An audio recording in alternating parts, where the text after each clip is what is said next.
So today is part 2 in our continuing series of options myth. So options myth number 2 is the price being offered for a put condor is cheaper than the price for a call condor at the same strikes. So obviously I'm going to buy the cheaper one, the put condor. That is a situation that many people observe. They'll create in their broker platform a call condor. They'll create a put condor. They'll see the put condor is cheaper, and they'll want to buy the put condor. So my answer to you is good luck with that. And the reason that that is true is because the put condor and the call condor are synthetically the identical trade. And I'd like to demonstrate that for you, first of all, so you get clear on what I mean by synthetically the same trade.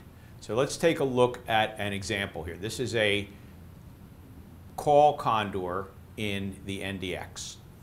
The upper strikes of the condor are 58.75 and 59.25. The lower strikes are 56.75 and 56.25. So we're short the 56.75 and 58.75 calls, and we are long the wings 59.25 and 56.25. So in this example, you can see that the price of this is 22,655. 22,655. All right. Now, let's take a look at the put condor. The put condor is, quote, $120 cheaper. The price of the put condor is $22,535. Yet, it is the same trade. The put condor has the same upper strikes, the same higher strikes, and the same lower strikes. So let's just make sure that everyone understands why these are synthetically the same trade. Let's go to the call side. If the market closes at 57.75 on expiration day of this options trade, then the top calls are going to expire worthless. The lower short call that we sold, we're going to owe the buyer of that call $100,000. But the guy who sold us the long call, he's going to owe us $150,000. So the condor at the end of that period of time is worth $50,000. That's a pretty good trade, right? You buy it for $22,000 and you end up with something worth $50,000. Of course, that trade can go wrong, but if it does end up at 57.75 and you have steel nerves and wait till expiration day and allow it to expire, you would make $28,000 roughly, because you paid 22 and you got 50 out of it. Now, let's talk about the put side.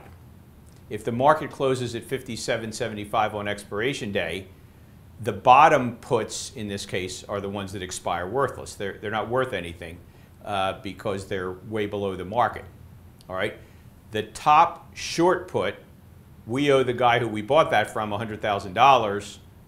But the guy who sold us the top long put, the wing, he owes us $150,000. So the value again is $50,000.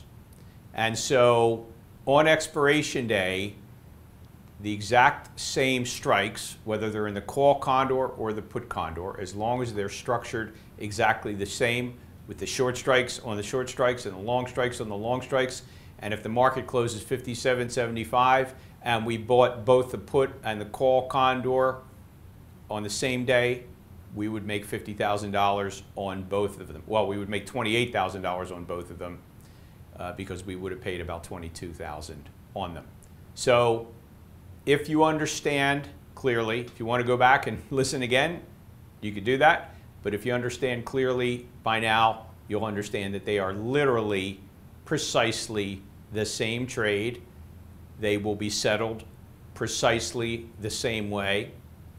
The outcome will be precisely the same, and therefore there is no reason to believe that you should pay anything different for these two. And in fact, you won't. Try it. put the same Condor on the call side and the put side, put in a certain price, and if the market moves around enough and you get filled, you'll get filled at the identical point in time because they're the exact same trade. So if something's worth the same, they're going to be valued the same by the market. It's not like the market makers don't realize that these are synthetically equivalent strategies.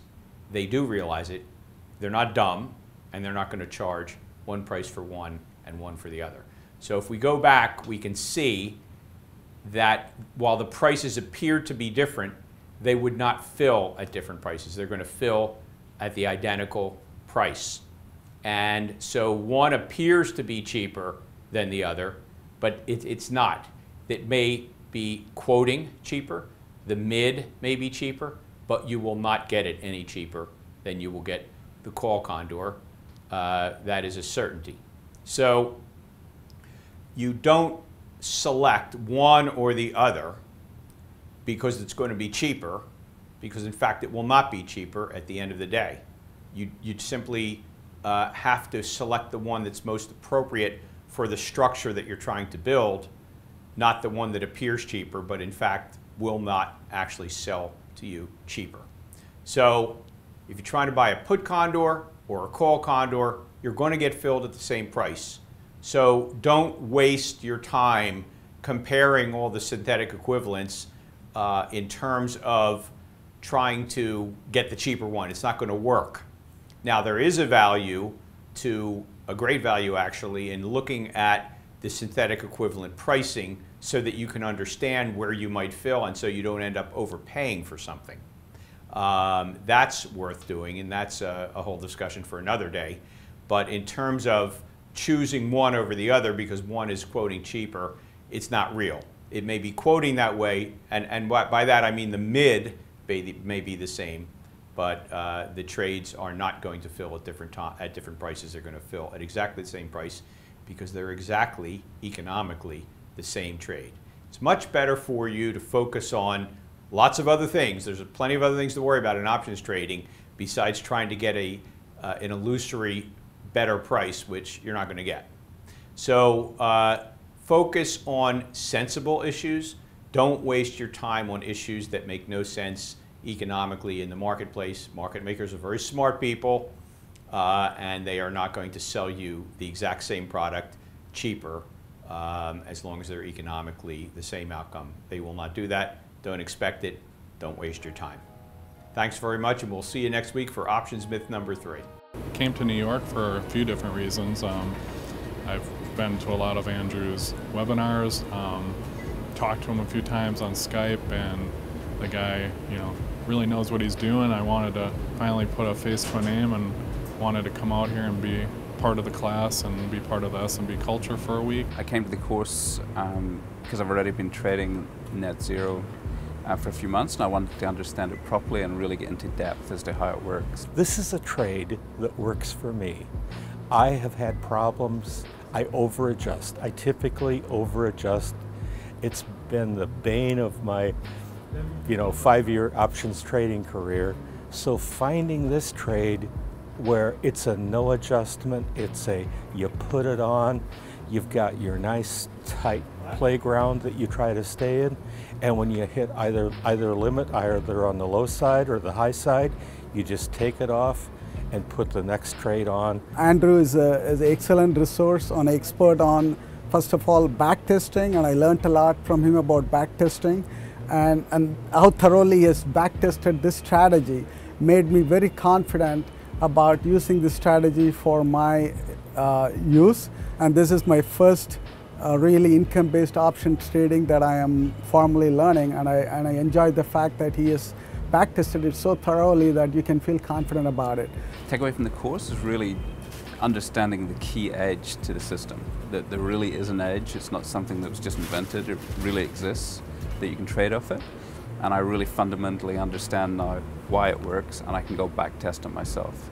And the second part of that was on the course. We actually get into the detail of the back testing. We actually looked at in depth as to why it works, and I can take that away now and back test it myself. What I liked about it is the binary feel to it. It's either on or it's off, and there's, I think it takes a lot of the subjectivity out of trading. You can trade it by a rule set. You can add subjectivity, but at the core of things, to me, it was like pretty rule. You know, you're either on or you're off, and you have a plan that you can back test consistently and accurately and scale. I just like that whole approach. A lot of the trades out there are more subjective and they're hard to back test because you might do different things at different times. I felt this wasn't like that, and it was something that I could really get my head around.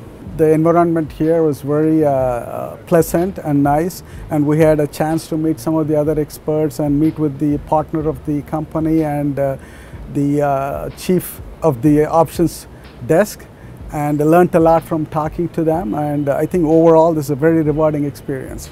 This is definitely a smaller, tighter knit community of people than I was probably expecting. And it was a fantastic experience being here for the class, a very fantastic experience.